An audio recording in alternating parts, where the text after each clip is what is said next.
अस्सलाम अलैकुम नाज़रीन, कैसे हैं? अफवाहें चलते हैं सवाल की तरफ से। बिल्कुल ये सवाल, अगर हज़रत आदम अलैहिस्सलाम दरख्त का फल ना खाते तो हम कहाँ होते, निहायत दिलचस्प और फ़िक्री लिहाज से गहरा सवाल है। नीचे मुकम्मल तफसील में वाक़या और इसके मुख्तलिफ पहलुओं को बयान किया गया है। इस वाक़ये को मुकम्मल सुने और चैनल को सब्सक्राइब कर ले और लाइक कर दे ताकि कारी ना सिर्फ मालूमात हासिल करे बल्कि सबक भी सीखे। अगर हज़रत आदम अलैहिस्सलाम दरख्त का फल ना खाते तो हम कहाँ होते, हम कहाँ होते। तख्ला आदम, इंसान की इब्तिदा अल्लाह ताला ने जब फ़रिश्तों के सामने ये इरादा ज़ाहिर किया कि वो ज़मीन पर अपना खलीफा बनाएगा, तो फ़रिश्तों ने हैरत से सवाल किया। तख्ला आदम, इंसान की इब्तिदा अल्लाह ताला ने जब फ़रिश्तों के सामने ये इरादा ज़ाहिर किया कि वो ज़मीन पर अपना खलीफा बनाएगा, तो फ़रिश्तों ने हैरत से सवाल किया, क्या आप ऐसी मखलूक पैदा करेंगे जो ज़मीन में फ़साद करेगी और खून बहाएगी? अल्लाह ने फरमाया, मैं वो जानता हूँ जो तुम नहीं जानते। यूं हज़रत आदम अलैहिस्सलाम को मिट्टी से पैदा किया गया और अल्लाह ने उन्हें इल्म अता किया जो फ़रिश्तों के पास ना था। इस इल्म की बुनियाद पर हज़रत आदम को एक ख़ास मकाम मिला और फ़रिश्तों को हुक्म दिया गया कि वो हज़रत आदम को सजदा करे। सब ने सजदा किया सिवाय इब्लीस के, जो गुरूर और तकब्बुर में आ गया और रांद दरगाह हो गया। जन्नत में क़याम और आज़माइश का आगाज़। अल्लाह ताला ने हज़रत आदम को जन्नत में जगह दी। वहाँ नेमतें थीं, सुकून था, कोई भूख प्यास आ मेहनत ना थी। अल्लाह ने फरमाया, ए आदम, तुम और तुम्हारी बीवी जन्नत में रहो, जो चाहो खाओ पियो, मगर इस दरख्त के करीब ना जाना, वरना तुम जालिमों में हो जाओगे। ये आज़माइश थी। दरख्त के करीब जाने की मुमानत असल में अल्लाह की बंदगी का इम्तिहान था। शैतान का वसवसा। इब्लीस, जो आदम की इज्जत से जला बैठा था, बदला लेने का इरादा कर चुका था।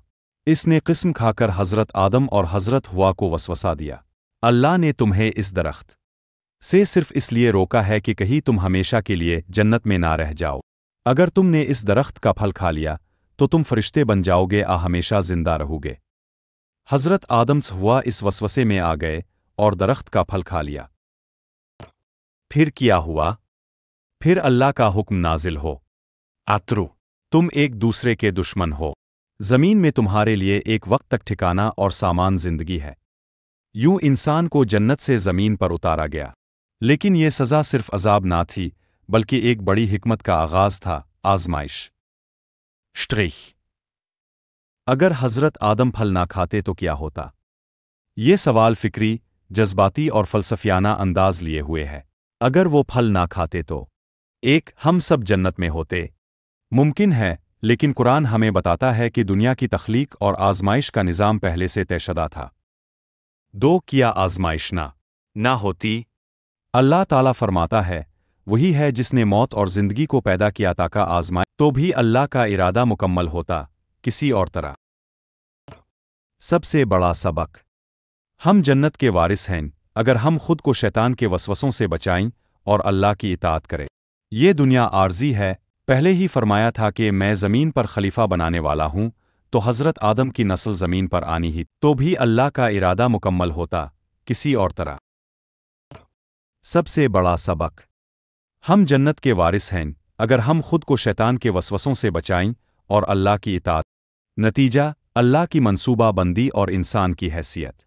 हज़रत आदम का दरख्त का फल खाना अल्लाह की इल्म में पहले। हम सब दोबारा पहुंच सकते हैं अगर हम कामयाब हो गए। अगर अब चाहीं तो मैं इस वाक़ये पर एक वीडियो। हम सब दोबारा पहुंच सकते हैं अगर हम कामयाब हो गए। अगर अब चाहीं तो मैं इस वाक़ये पर एक वीडियो।